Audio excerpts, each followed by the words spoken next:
Hello friends, हम लोग question कर रहे थे एडिशन ऑफ वेक्टर्स के कॉन्सेप्ट पे बेस्ड क्वेश्चन। तो दो क्वेश्चन हम लोगों ने किया था, थर्ड क्वेश्चन आपके सामने लिखा है। If P O vector plus O Q vector equal to Q O vector plus O R vector so that the points P Q R collinear. आपको एक कंडीशन दिया है, vector equation P O vector plus O Q vector equal to Q O vector plus O R vector. इसकी help से आपको क्या बताना है कि पी क्यू आर जो पॉइंट्स हैं वो क्या हैं, कोलिनियर हैं। तो कोलिनियर पॉइंट्स का मतलब क्या होता है, जो एक ही लाइन पे लाई करते हैं उनको बोला जाता है collinear point.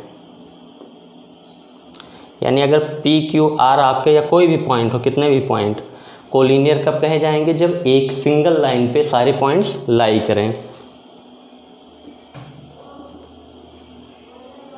Collinear points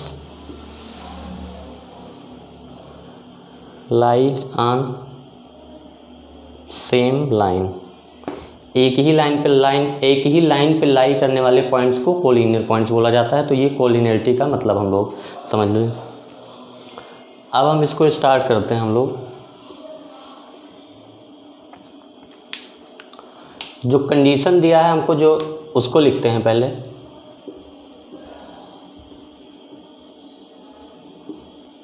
P O vector plus O Q vector equal to Q O vector plus O R vector. अब यहाँ पे हमको ना ओ पॉइंट के बारे में पता है, ना पी, ना क्यू, ना आर, किसी पॉइंट्स के लोकेशन के बारे में नहीं पता है। लेकिन हम लोग ऐसे देखते हैं कि मान लेते हैं कहीं पे पॉइंट ओ होगा, ऐसे मान लेते हैं ओ, और कहीं पे पॉइंट पी होगा। अब ओ और पी पॉइंट कहीं ना कहीं तो स्पेस में होगा ही। तो थोड़ा देख लेते हैं हम लोग ऐसे सपोज करके। तो पी ओ वेक्टर आपका ये हो गया, ये आपका हो गया पी ओ वेक्टर। और दूसरा क्या है आपका ओ क्यू वेक्टर, यानी ओ से ही आपका कोई क्यू पॉइंट को मिला के एक वेक्टर बनाया गया है ओ क्यू। तो क्यू पॉइंट भी कहीं पे होगा। तो हम लोग देखें P O vector plus O Q vector का सम, ये जो लिखा है इसका क्या मीनिंग है। इसका मीनिंग क्या है, ट्रायंगल ऑफ वेक्टर एडिशन से ये क्या हो जाएगा, पी क्यू वेक्टर। ये क्या हो गया आपका, ये vector P Q.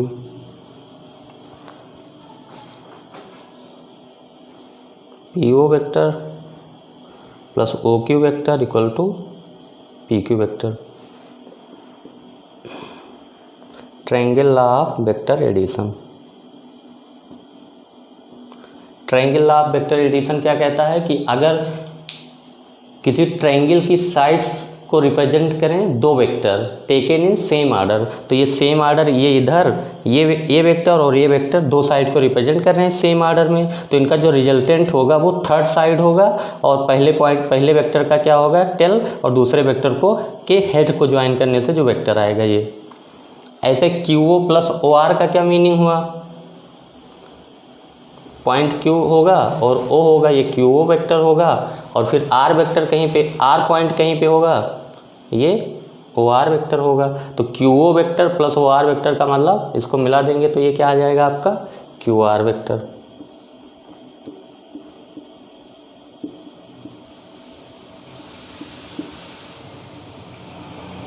Bye triangle of addition of vectors. और अगर आप पॉइंट्स ना भी बनाएं तब भी हम लोग जानते हैं कि अगर पहले वेक्टर का एंड पॉइंट दूसरे वेक्टर का इनिशियल पॉइंट है तो इनका जो सम होता है ये क्या होता है, पहले पॉइंट का इनिशियल और लास्ट का एंड पॉइंट होता है। तो सिंपली ऐसे भी हम लोग लिखना जानते हैं कि P O plus O Q equal to simply P Q. लेकिन देख लिए इसमें कोई दिक्कत नहीं। अब हम लोग किस रिजल्ट पे पहुँचे, यहाँ से P Q vector equal to Q R vector. यानी जो आपका पी क्यू वेक्टर है और क्यू आर वेक्टर क्या है, इक्वल वेक्टर है। तो इक्वल वेक्टर क्या होता है, हम लोग जानते हैं कि इक्वल वेक्टर वो होते हैं जिनका डायरेक्शन सेम हो और मैग्नीट्यूड भी सेम हो, उनको इक्वल वेक्टर कहा जाता है। तो इक्वल वेक्टर होंगे तो वो क्या होंगे, या तो वेक्टर एक ही लाइन पे होंगे या तो एक ही लाइन के पैरेलल होंगे, यानी पैरेलल वेक्टर होंगे। ये हमारे कहने का मतलब है कि दो वेक्टर अगर इक्वल हैं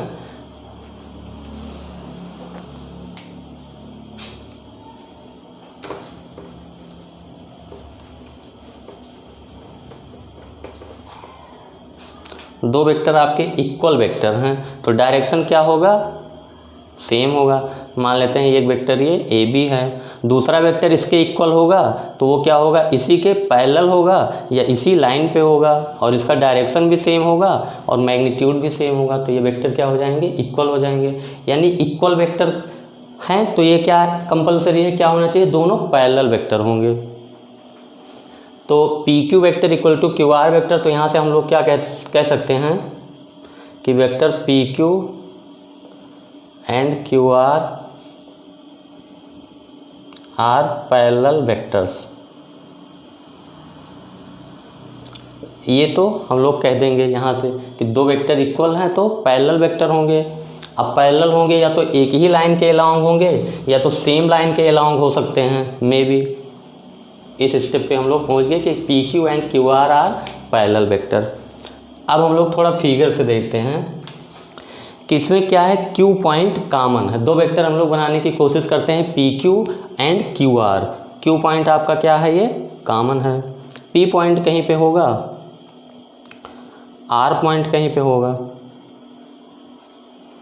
पी क्यू वेक्टर बनाने के लिए क्या होगा, पी को क्यू से मिला दीजिए। क्यू आर वेक्टर बनाने के लिए क्या, क्यू को आर से मिला दीजिए, क्योंकि क्यू क्या है, कॉमन पॉइंट है आपका।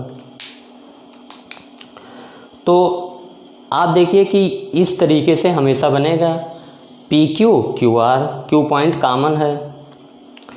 लेकिन आपको क्या होना चाहिए कि पी क्यू और क्यू आर को पैरेलल होना चाहिए। तो पैरेलल होने के लिए क्या हो सकता है, ये क्यू पॉइंट अगर इस हिसाब से रहेगा, पी आर पॉइंट इस हिसाब से रहेगा तो ये कभी पैरेलल नहीं हो पाएगा। लेकिन इस तरीके से हम लोग देखते हैं, अगर पी पॉइंट इसी लाइन पे हो जाए तो ये आपका पी क्यू वेक्टर हो गया, और आर पॉइंट भी इसी लाइन पे हो जाए ये, तो ये क्यू आर वेक्टर हो जाएगा। अब देखिए P Q R, P Q equal to Q R vector, Q point common भी है और P Q vector equal to Q R vector भी। तो किस कंडीशन में हो रहा है, जब पी क्यू आर तीनों पॉइंट एक ही लाइन के अलोंग हो, एक ही लाइन पे लाई करें। अगर इस तरीके से होगा कि पी क्यू आर देखिए एक लाइन पे लाई नहीं कर रहे हैं, तो ये P Q vector equal to Q R vector तो हो ही नहीं सकता, क्योंकि इसका डायरेक्शन किसी और डायरेक्शन में, इसका किसी और डायरेक्शन। दोनों को सेम डायरेक्शन में बनाने के लिए इसको भी इसके डायरेक्शन में ले आएंगे, तो इसको इसके डायरेक्शन में लाएंगे तो आर पॉइंट क्या होगा, उसी लाइन पे लाई करेगा। तो P Q and Q R parallel vectors and Q is common point. Q क्या है, इन दोनों में कॉमन पॉइंट है।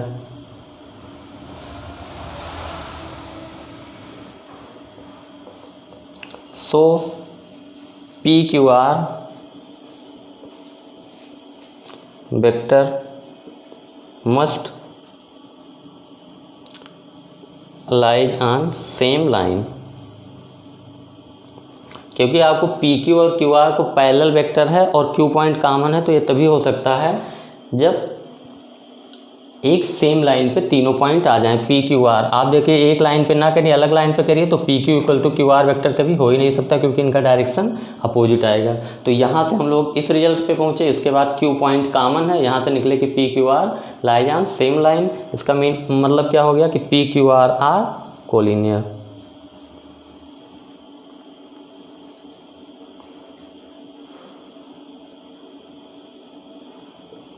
तो पॉइंट्स की कोलिनियरिटी के बारे में, एक सिंगल लाइन पे लाई करना चाहिए। और फ्री वेक्टर के लिए कोलिनियरिटी क्या हो जाता है, पैरेलल वेक्टर भी कोलिनियर वेक्टर हो जाते हैं। क्योंकि जैसे मान लेते हैं दो वेक्टर ये आपके पैरेलल हैं, दो वेक्टर आपके ये फ्री वेक्टर हैं, दोनों पैरेलल वेक्टर हैं। तो हम लोग जानते हैं फ्री वेक्टर को उसके पैरेलल कहीं पे भी मूव करा सकते हैं, उसका डायरेक्शन ना चेंज हो। तो देखिए इनको क्या कर दिया गया, एक ही लाइन के अलोंग, तो इसीलिए पैरेलल वेक्टर भी कोलिनियर वेक्टर हो जाते हैं। ये फ्री वेक्टर के लिए होता है। तो इसके बाद हम लोग नेक्स्ट क्वेश्चन देखते हैं, फोर्थ क्वेश्चन। हम लोग फोर्थ क्वेश्चन देखते हैं।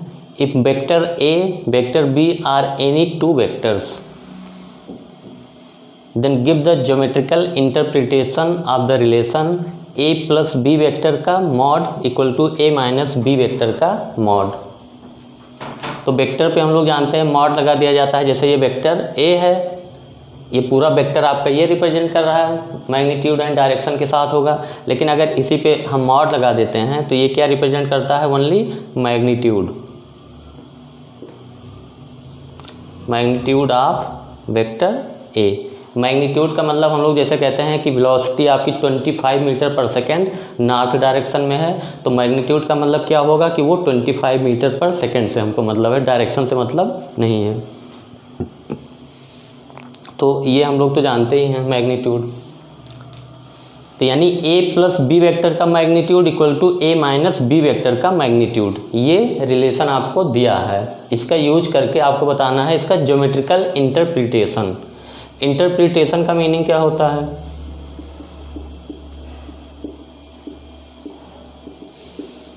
ज्योमेट्रिकल इंटरप्रिटेशन आपको देना है। इसका मतलब कि इंटरप्रिटेशन का मीनिंग होता है कि इसको डिस्क्राइब करना।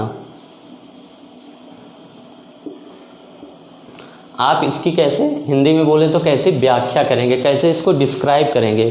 तो ज्योमेट्रिकली आप इस रिलेशन को कैसे डिस्क्राइब करेंगे वो पूछा गया है आपको, इसलिए उसी को बोलते हैं ज्योमेट्रिकल इंटरप्रिटेशन। इंटरप्रिटेशन का मतलब कि उसको डिस्क्राइब करना, किसी चीज़ को व्याख्या करना। तो ज्योमेट्रिकली जो है आपको क्या करना है, उसको डिस्क्राइब करना है।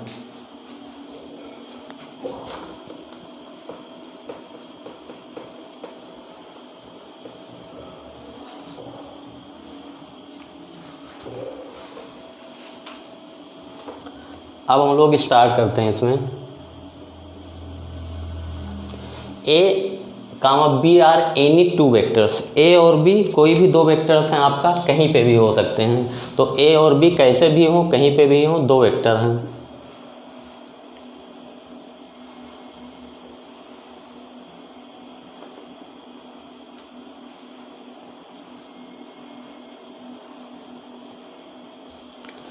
ए और बी कहीं पे भी स्पेस में दो वेक्टर हम लोग जो है एज्यूम कर लेंगे, कोई भी वेक्टर हो, कंडीशन उसमें कुछ दिया नहीं है।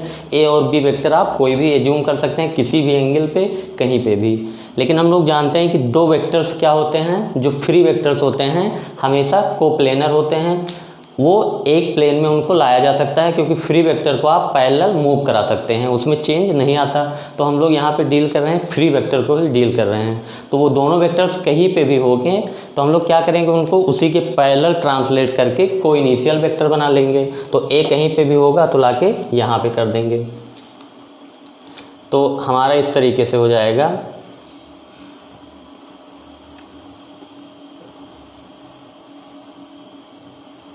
कि ये वेक्टर आपका मान लेते हैं ए हो गया और ये वेक्टर बी। पैरेलल ट्रांसलेट करके हम लोग क्या किए, पैरेललोग्राम की एडजेसेंट साइड बना दिए। अब पैरेललोग्राम की एडजेसेंट साइड आप फिर इसके बाद क्या करेंगे, पैरेललोग्राम कंप्लीट कर लेंगे। तो इस पॉइंट से इस लाइन के पैरेलल ड्रा करेंगे और इस पॉइंट से इस लाइन के, इस पॉइंट से इस लाइन के पैरेलल ड्रा करेंगे। तो ये आपका बन जाएगा पैरेललोग्राम। अब वेक्टर ए वेक्टर बी इतना अच्छा कंडीशन में ना मिल सकता है आपको कि ये पैरेललोग्राम इतना अच्छा दिखे। आपको हो सकता है वेक्टर ए ऐसे मिले और वेक्टर बी कुछ ऐसे हो, तब भी आप क्या करेंगे, कोई इनिशियल तो बना दिए हैं पहले से, क्या करेंगे, पैरेललोग्राम कंप्लीट करेंगे। तो पैरेललोग्राम कंप्लीट करने के लिए इस पॉइंट से क्या करेंगे, इसके पैरेलल लाइन ड्रा करेंगे और इस पॉइंट से इसके पैरेलल ड्रा करेंगे। तो ये आपका पैरेललोग्राम हो गया। तो इसको आप डील करेंगे। लेकिन हम लोग इस तरह से क्यों बनाते हैं, क्योंकि दिखने में थोड़ा अच्छा रहे, ये आसान होता है। ये भी उसको थोड़ा चेंज करके देखेंगे तो वही चीज़ है। तो इसको भी डील कर सकते हैं, लेकिन इसको लेके चलने से कोई फ़ायदा नहीं है। ओके, तो हम लोग इसीलिए बढ़िया सा ज्वाइन करके ऐसे बना देते हैं कि अच्छा सा पैरेललोग्राम। और ज़रूरी नहीं है कि ए और बी ऐसे ही हो कि ये सुंदर सा पैरेललोग्राम बने, हो सकता है बदसूरत सा बने, कुछ उल्टा पुल्टा टाइप का, लेकिन पॉइंट्स जो आपके आएंगे उसमें कोई चेंज नहीं होगा। अब हम लोग देखते हैं, इसको नाम दे देते हैं कुछ।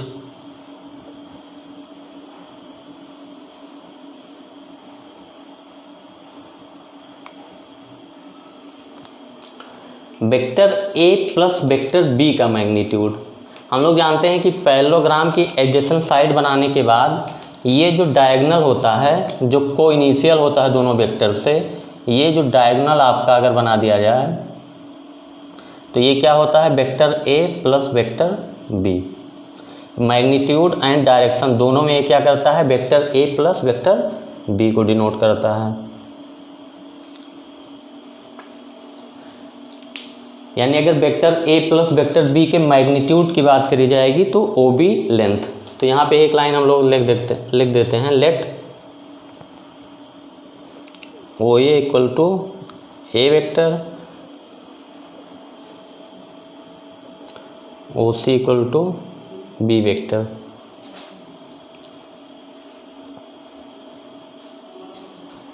फिर दूसरा पॉइंट क्या क्या हम लोगों ने,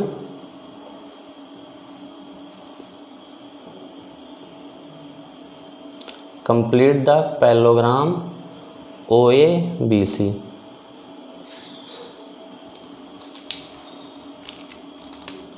इसको थोड़ा नाम चेंज करेंगे तो ये अच्छा लगेगा, इसको सी कर देते हैं, इसको बी, क्योंकि जब ओ बी आएगा तो हम लोग ऐसे तुरंत समझ लेंगे कि ये बी वेक्टर है। Parallelogram O A C B, O A C B parallelogram हम लोगों ने क्या किया, कंप्लीट कर लिया। ओ ए आपका ए वेक्टर है, ओ बी बी वेक्टर है। Complete the parallelogram O A C B. Then O C vector equal to vector A plus vector B. क्यों हम लोग कह दिए, क्योंकि parallelogram law of vector addition से हमको पता है कि दो वेक्टर अगर पैरेललोग्राम की एडजेसेंट साइड द्वारा रिप्रेजेंट करी जा रही हो तो इनका जो डायगोनल होता है दोनों वेक्टर के साथ को इनिशियल होता है, वो उन दोनों का रिजल्टेंट देता है इन मैग्नीट्यूड एंड डायरेक्शन।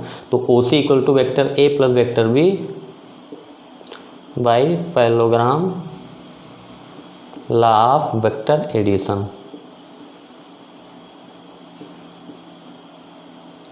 और अगर a प्लस बी के मैग्नीट्यूड की बात करी जाए तो ये क्या होगा आपका लेंथ OC, जो लेंथ होगा वही आपका क्या होगा, मैग्नीट्यूड होगा, OC का जो लेंथ होगा। सीधा सीधा आप OC लिख दें तब भी चल जाएगा, लेकिन हम लोग लिख दे रहे हैं, चलिए लेंथ OC। ये तो हम लोगों का a प्लस बी का मैग्नीट्यूड हो गया। अब हम लोगों को ढूंढना है a माइनस बी। अब a माइनस बी,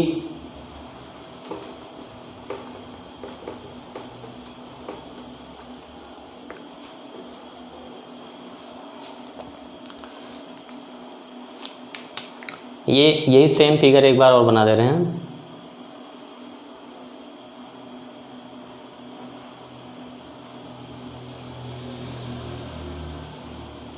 ये आपका वेक्टर ए है ये, और ये आपका वेक्टर बी है, और हम लोग इस डायगोनल ये ट्रायंगल कंप्लीट कर ले रहे हैं।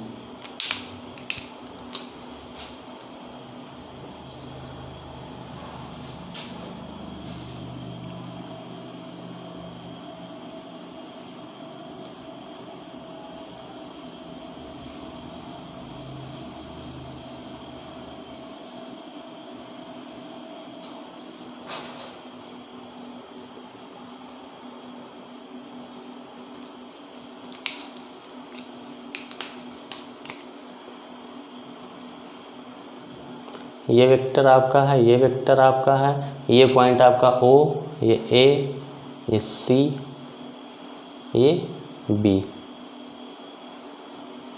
और ये आपका हम लोगों ने ये डायगोनल कंप्लीट कर लिया। अब लोग हम ट्रायंगल OBA में देखें, अगर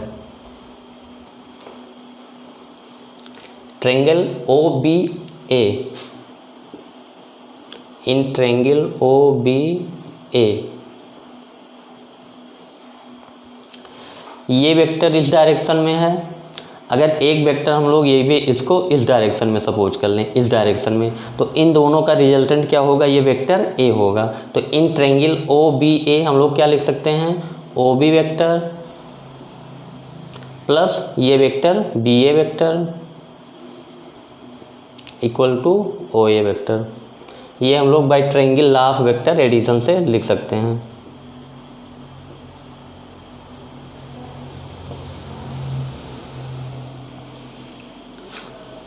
दिस वेक्टर सेम, फिर इसके बाद ये वेक्टर इसका क्या है सेम सेंस में दो वेक्टर हैं तो हम लोग ट्रायंगुलर वेक्टर एडिशन क्या कहता है कि अगर ट्रायंगल की साइड द्वारा दो वेक्टर रिप्रेजेंट कर रहे हैं टेकन इन सेम ऑर्डर, तो जो इनका रिजल्टेंट होता है वो थर्ड साइड होता है टेकन इन अपोजिट ऑर्डर। तो देखिए जो ओ ए वेक्टर है ये अपोजिट ऑर्डर में है, O B vector plus B A vector equal to O A vector, और ओ बी वेक्टर क्या है आपका वेक्टर बी है, बी ए वेक्टर नहीं पता है और ये आपका वेक्टर ए है, तो यहाँ से आपका जो बी ए वेक्टर आ गया वो क्या आ गया vector A minus vector B. यानी कहने का मतलब क्या है कि उस फिगर में हम लोग उसी फिगर को यहाँ पे बनाए हैं, ए प्लस बी को नहीं दिखाया है। तो ये जो वेक्टर होता है अगर ये साइड ए है और ये बी है तो ये क्या होता है, ये वेक्टर ए माइनस बी होता है। ये आपका जो डायगोनल देता है वो क्या होता है vector B minus vector A. तो इसी में हम लोग ड्रा कर लें, इसका मतलब कि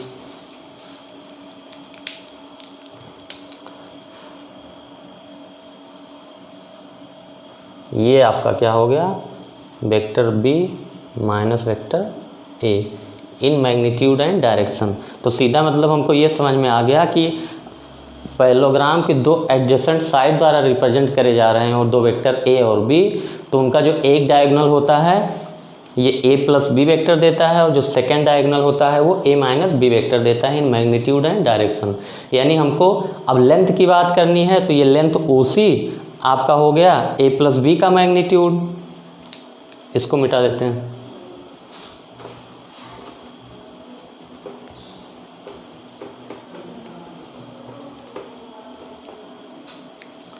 और आपका जो आ गया बी ए वेक्टर ये ए माइनस बी वेक्टर आपका आ गया।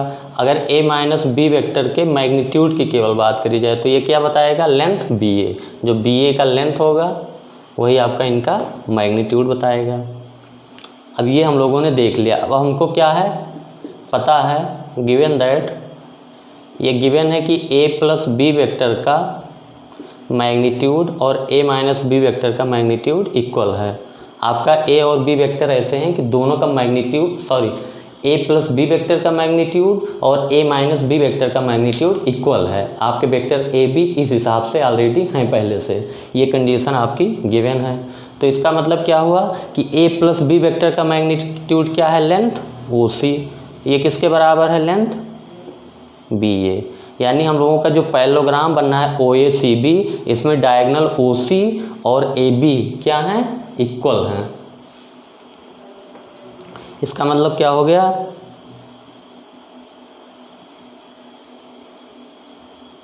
Diagonals of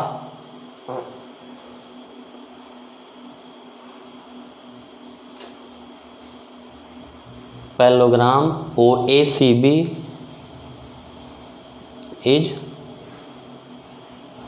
is of equal length. हमको ये कंडीशन मिल गई कि जो पैरेललोग्राम बन रहा है उसके डायगोनल की लेंथ क्या है इक्वल। तो जो ऑर्डिनरी पैरेललोग्राम होते हैं उनके डायगोनल की लेंथ इक्वल नहीं होती, तो डायगोनल की लेंथ जब इक्वल हो जाती है तो वो पैरेललोग्राम रेक्टेंगल में चेंज हो जाता है। यानी रेक्टेंगल भी पैरेललोग्राम होगा लेकिन रेक्टेंगल ऐसा पैरेललोग्राम है जिसके डायगोनल की लेंथ इक्वल हो जाती है। तो आपको पता है कि पैरेललोग्राम है और डायगोनल की लेंथ इक्वल है तो आप क्या कहेंगे कि वो रेक्टेंगल होता है। तो इसका मीनिंग क्या हुआ, इट इम्प्लाइज दैट कि O A C B is a rectangle.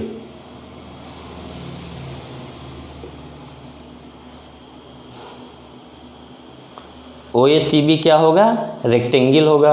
और रेक्टेंगल्स के क्या होते हैं सारे एंगल जो होते हैं वो क्या होते हैं 90 डिग्री होते हैं। तो इससे हम लोग क्या कह सकते हैं कि ये जो वेक्टर ए है और वेक्टर बी है इनके बीच का एंगल क्या होगा 90 होगा। तो हम लोग ये कह सकते हैं कि A vector perpendicular to vector B. ये हम लोग ज्योमेट्रिकल इंटरप्रिटेशन पहुंच गए कि जो दोनों वेक्टर होंगे वो परपेंडिकुलर होंगे तब ये कंडीशन सेटिस्फाइड होगी।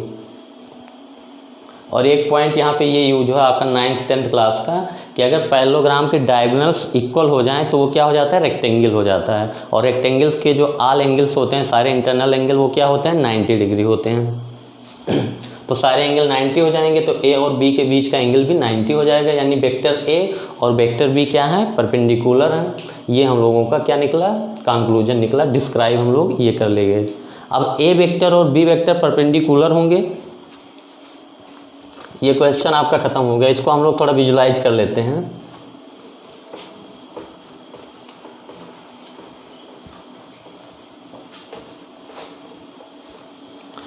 कि कहने का मतलब कि दो वेक्टर अगर परपेंडिकुलर हैं होंगे एक दूसरे से, तो उनके जो सम का जो मैग्नीट्यूड आएगा वो उनके डिफरेंस के मैग्नीट्यूड के हमेशा बराबर होगा।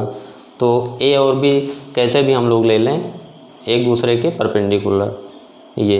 ये हम लोगों ने ले लिया वेक्टर ए, ये हम लोगों ने ले लिया वेक्टर बी।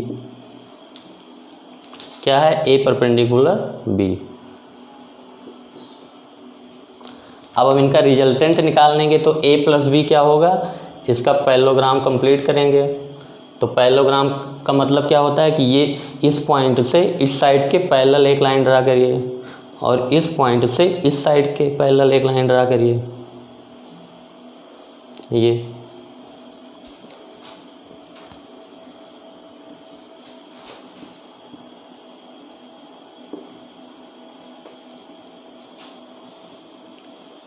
तो इस डायगोनल को आप मिला दीजिए तो ये क्या होगा, a प्लस बी वेक्टर, यानी a प्लस बी वेक्टर का मैग्नीट्यूड की बात करी जाएगी तो ये उसी लेंथ होगा डायगोनल। और ये आप मिला दीजिए तो ये क्या हो जाएगा, vector b minus vector a। ये हो गया vector b minus vector a।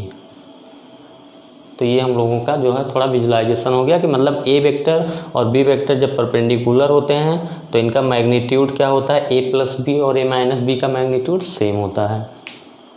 तो ये क्वेश्चन आपका हो गया। इसमें आपको एक पॉइंट ये कंसीडर करके आप इसका प्रूविंग जो है देख सकते हैं 9th-10th क्लास में, या आप कहेंगे तो मैं करा भी दूंगा कि पैरेललोग्राम के डायगोनल्स अगर इक्वल हो जाते हैं तो वो रेक्टेंगल हो जाता है। इसका मैं आप लोग कहेंगे तो फिर मैं करा दूंगा प्रूविंग, या आप लोगों ने किया भी होगा। तो इस पॉइंट का यूज हुआ है कि पैरेललोग्राम के डायगोनल्स की लेंथ अगर इक्वल है तो वो रेक्टेंगल हो जाता है। तो यहीं तक रखते हैं हम लोग, इसके बाद नेक्स्ट क्वेश्चन करेंगे। थैंक्स फॉर वॉचिंग, फिर मिलते हैं जल्दी।